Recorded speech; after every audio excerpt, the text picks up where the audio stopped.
Mielieji, paskaičiau jūsų komentarus, paskaičiau jūsų postus, kurie surišti yra apie vėjo papūtimą Lietuvoje ir elektros atstatymą.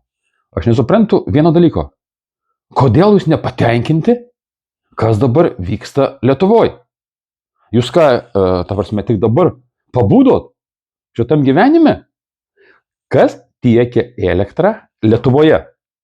Privati kompanija. Tai jeigu privati kompanija, koks privačios kompanijos yra tikslas? Pelnas, pelnas ir dar kartą pelnas. Pas juos nėra tikslo užtikrinti pastovų, gerą ir stabilų elektros tiekimą Lietuvoje. Taip, mielieji, tokia yra realybė. Jeigu elektra yra privačiose rankose, mes kur gyvenam? Išvystyto kapitalizmo laikais. Kas jame svarbiausia? Pelnas. Jeigu ta įmonė iš Lietuvos gyventojų pavagė 160 milijonų eurų, gyventojas sako, okei, mus galima plėšti. Tai bet koks verslininkas būtų debilas, jeigu tuo nesinaudotų. Kodėl dabar turėtų elektros tiekėjas leisti papildomas išlaidas, iškviesti sekmadienį darbuotojus, mokėti jam dvigubas algas, samdyti visus rangovus, kviesti iš kitų valstybių pagalbą? Taigi tai yra didžiulės išlaidos. Koks normalus verslininkas tai darytų? Joks, nes jam reikalingas pelnas. Mielieji, mes gyvenam išvystyto kapitalizmo laikais, kur yra du niuansai. Pirmas niuansas, ko jūs nesuprantat, kad mūsų gyvenimo sąlygos priklauso nuo oro sąlygų. Antras dalykas, kapitalizme kas yra svarbiau, kas yra antras po pelno ir po pinigų? Aš individualus, aš unikalus. Mes gyvenam visuomenėje, kur kiekvienas save skaito unikaliu, individualiu, aš dar darėčiau debilų, bet stabie pripažinti. Tai nėra visuomenės intereso. Kapitalistinė visuomenė nėra visuomenės intereso. Pas mus susrakoj. Pas mano namuose elektra šviečia, o visi elektra šviečia. Pas vaikus, aš jau kiek metų pasakoju, kad vyksta, kad ruošiamės kalapsų, ten irgi viskas šviečia, viskas veikia. Dėl ko aš turėčiau rūpintis jumis. Va taip atrodo kapitalizmas. Toks yra posakis pas украiniečius. Моя хата с края, ничего не вижу, ничего не слышу. Kas nesupranta rusų kalbos ir ukrainiečių. Mano gryčia ant kaimo kampo, pakrašty, nematau, kas ten kaime vyksta, nors ir pjaukit, žudykit, užkariaukit. Dėjau aš ant jūsų visų. Vat yra tokia kapitalizmo logika. Aš nematau, kokia prasmė dabar kažko tai spjaudytis. Oi, kaip čia blogai, kaip čia niek nesusitvarko.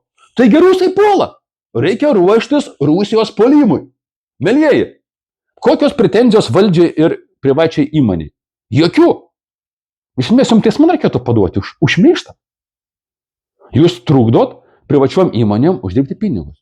Jūs valstybė perspėjo. Rusai puola. Turėjo 36 metus pasiruošti. Bet dabar matom, kaip jūs kiekvienas asmeniškai pasirašėte Rusijos puolimui. Ai, čia valdžia sako nesąmonės. Kokia tauta, tokia ir valdžia. Valdžia negali šnekėti nesąmonę. Valdžia sako visą laiką tai, ką nori išgirsti tauta. Tai vat, man patinka tie, kurie varė ant manęs, kad aš gerbiu Rusiją. Ir dabar suka. Visi nepatenkinti Lietuvos valdžia. Ta, kuri buvo šventoji, kurios negalima paliesti. Nors aš nei karto nesiskundžiu valdžia.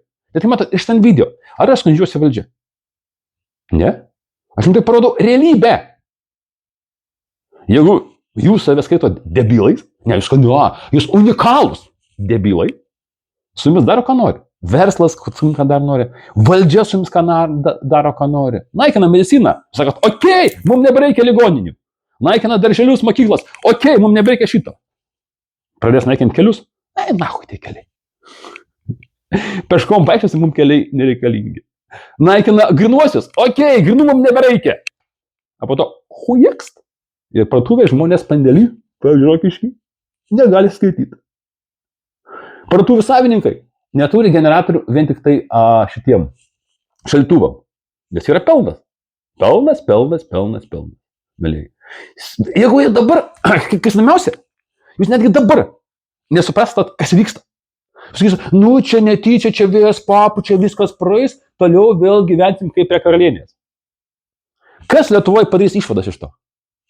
3 žmonės? Aš, mano sūnus galbūt. ir dar 5 mano žiūrovai. Viskas. Per savaitę, pusantros, 2, viskas atsistatys. Kas iš jūsų ką nors pakeisit savo gyvenime? Kas iš jūsų ką nors pakeisit savo veikloj? Kas iš jūsų jau dabar pasidarė veiksmų planą? Ką reikia pakeisti savo gyvenime? Kokius reikia atlikti veiksmus? Kad tokių atvejų, kurių dar bus daugiau ir dažniau, ir stipresnių. Čia realiai Lietuvoje vėjas nebuvo stiprus. Kiek stogų buvo nuplėšta? Kažkaip nemačiau. Prieš porą metų koks buvo vėjas, prieš anksčiau būdavo vėjai, kai stogai lėkdavo, kaip popieriaus lapukai tolėtinio. Šiaip vėjas buvo paprastas, elementarus. Bet yra pinigai, yra biznis. A dar paaiškės, kad ESO visas savo atsargas padovanojo, atidavė ar pardavė Ukrainai. Nes Ukrainoje ir Lietuvoje yra ta pati išlikus tarybinis standartas elektros tinklų, kur mūsų įranga idealiai tinka Ukrainai. Viena iš priežasčių, dėl ko taip ESO ir kažkiek tie visi kiti ignyčiai ilgai remontuoja, greičiausiai, kad pas mus sandėliai tušti. Ką dabar daryti? Davai prašym, kad suremontuosim po 4 dienų, po 8 dienų, po 5 dienų. Po to, arba, kaip toj pasakoja, arba Išakas numirs, arba Asilas numirs. Kažkas iš šitų dviejų vis tiek numirs. Kaip nors, как-нибудь pranešot, kaip sako rusai. Kaip nors, ką nors sugalvosim, pratemsim, kažką kažkur prikliuosim, sulipdysim, iš šūdų pagaliukų padarysim, kažkiek veiks, kol po to atvažiuos, po to vėl kažkas galbūt papus vėjas, vėl sakysim, nuo vėjo vėl pagedo. Sveiki atvykę į naują pasaulį. Bet jūs jo nesuprantat, nesuprasit.